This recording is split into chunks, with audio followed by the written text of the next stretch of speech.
These are the core principles of Stoic philosophy. Almost 2,000 years ago, Marcus Aurelius stated, "If at some point in your life you should find something better than justice, truth, self-control, courage, it must be truly extraordinary." Despite the incredible progress our world has seen, like cars, the internet and medical breakthroughs, have we discovered anything better? Better than being brave, moderation and sobriety, sticking to moral principles, or embracing truth and understanding? No, we haven't. It seems unlikely that we ever will. Every challenge life throws our way is a chance to live out these four virtues. If you've read Cormac McCarthy's powerful novel, All the Pretty Horses, you'll remember the crucial question Emilio Perez asks John Grady, one that cuts to the core of life and what we all must do to live a life worth living. The world wants to know if you have cojones, if you are brave. The Stoics might convey this idea differently. Seneca, for example, would express sympathy for those who have never faced adversity. "You have passed through life without an opponent," he observed. "No one can ever know what you are capable of, not even you."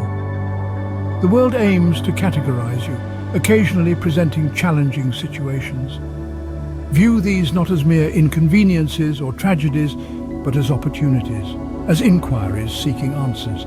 Do I have cojones? Am I brave? Will I confront this problem or shy away from it? Will I stand tall or be overcome? Let your actions inscribe a response into the pages of time, and let them serve as a constant reminder of why courage stands as the most vital quality. Life isn't as simple as saying, "Courage alone guarantees success." While everyone agrees on the importance of courage, we've all seen instances where bravery turns into recklessness, becoming a risk to oneself and others. Enter Aristotle's insight. He used courage as the centerpiece in his famous golden mean metaphor. On one side, there's cowardice, a lack of courage. On the other, there's recklessness, too much courage. Aristotle argued for a golden mean, the right balance. That's precisely what temperance or moderation underscores, avoiding excess and taking the right actions in the right way and amount. As Aristotle put it, we are what we repeatedly do, emphasizing, therefore, excellence is not an act but a habit. In simpler terms, virtue and excellence are a way of life, a foundational aspect. It's like an operating system, with habit as the code governing it. As Epictetus later pointed out, capability is confirmed and grows in its corresponding actions, walking by walking and running by running. Therefore, if you want to do something, make a habit of it. So whether our goal is happiness, success or greatness, we need to develop the capability and establish day-to-day habits that lead to these outcomes. This is uplifting news because it suggests that impressive results or significant changes are possible without Herculean effort or secret formulas. Small adjustments, effective systems, and the right processes are the keys to success. Championing courage, navigating the delicate balance. These principles stand as the cornerstone of Stoic virtues, though their importance fades in comparison to the supreme value the Stoics held dear, doing what is right.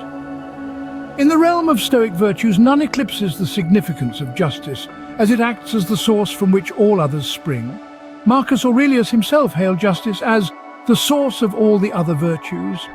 Throughout history, Stoics have fervently advocated for justice, often risking personal safety with immense courage, endeavoring to achieve noble deeds and protect the people and principles they held dear. Cato gave his life in the pursuit of restoring the Roman Republic. Thrasea and Agrippinus sacrificed theirs in resistance to Nero's tyranny. George Washington and Thomas Jefferson established a new nation, deeply influenced by the philosophy of Cato and fellow Stoics, with an imperfect yet earnest commitment to champion democracy and justice. Thomas Wentworth Higginson, an Epictetus translator, led a regiment of black troops during the US Civil War. Beatrice Webb, co-founder of the London School of Economics and pioneer of collective bargaining, frequently revisited the writings of Marcus Aurelius. Countless activists and politicians have turned to Stoicism for strength in advocating meaningful ideals, steering them toward what is right in a world filled with wrongs. A Stoic profoundly believes in an individual's power to effect change. Successful activism and political maneuvering require understanding, strategy, realism and hope. It demands wisdom, acceptance, and an unwavering refusal to accept the status quo. James Baldwin eloquently captured this tension in Notes of a Native Son. It began to seem that one would have to hold in mind forever two ideas which seemed to be in opposition. The first idea was acceptance. The acceptance, totally without rancor, of life as it is, and men as they are. In light of this idea, it goes without saying that injustice is commonplace. But this did not mean that one could be complacent, for the second idea was of equal power, that one must never, in one's own life, accept these injustices as commonplace, but one must fight them with all one's strength. A Stoic perceives the world with clarity, envisioning what it can become. They then summon the courage and strategic insight to bring that vision to fruition. Wisdom, courage, temperance, justice, these virtues are fundamental to life. But when should courage be summoned? What's the right measure? What defines the correct course of action? Enter the paramount virtue, wisdom, the ability to discern, knowledge, experience essential for navigating life's complexities. Wisdom has always been highly esteemed by the Stoics. Zeno, recognizing our physiological makeup, highlighted the significance of listening over speaking with our 2 ears and 1 mouth. Similarly, having 2 eyes obligates us to read and observe more than we talk. Today, much like in ancient times, it's crucial to differentiate between the abundance of information available and the genuine wisdom needed for a good life. Continuous learning and an open mind are imperative. As Epictetus wisely put it, you cannot learn that which you think you already know, a truth that reverberates. This underscores the importance of not just being humble learners, but actively seeking exceptional teachers. It's why we should commit to continuous reading and unwavering training. It's why we must diligently sift through the noise to find the signal. The goal isn't merely to amass information, but to acquire the right kind. It's about distilling lessons from works like Meditations, from the authentic words of Epictetus, to the experiences of individuals like James Stockdale immersed in the world of Epictetus. It's about absorbing crucial insights that stand out amid the background noise. The world holds millennia of profound wisdom. The power to learn anything is likely at your fingertips. Therefore, today, honor the Stoic virtue of wisdom by slowing down, being intentional and seeking the wisdom you need. 2 eyes, 2 ears, 1 mouth. Embrace the perpetual student role. Act with discernment and wisely.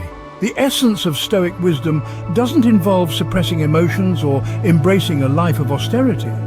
Instead, it centers on comprehending the nature of existence, directing attention to what lies within our control, and nurturing an inner citadel of peace. While these 4 virtues provide a structured path, let Stoicism seamlessly integrate into your life, adapting and evolving according to your personal needs. As Marcus Aurelius wisely observed, the most potent revenge is to avoid emulating your enemy. Refrain from becoming the adversary to your own peace and well-being. Thanks for watching, see you in the next one, and until then, dive into these Stoic practices, letting them reshape your mornings, days, and most importantly, your life.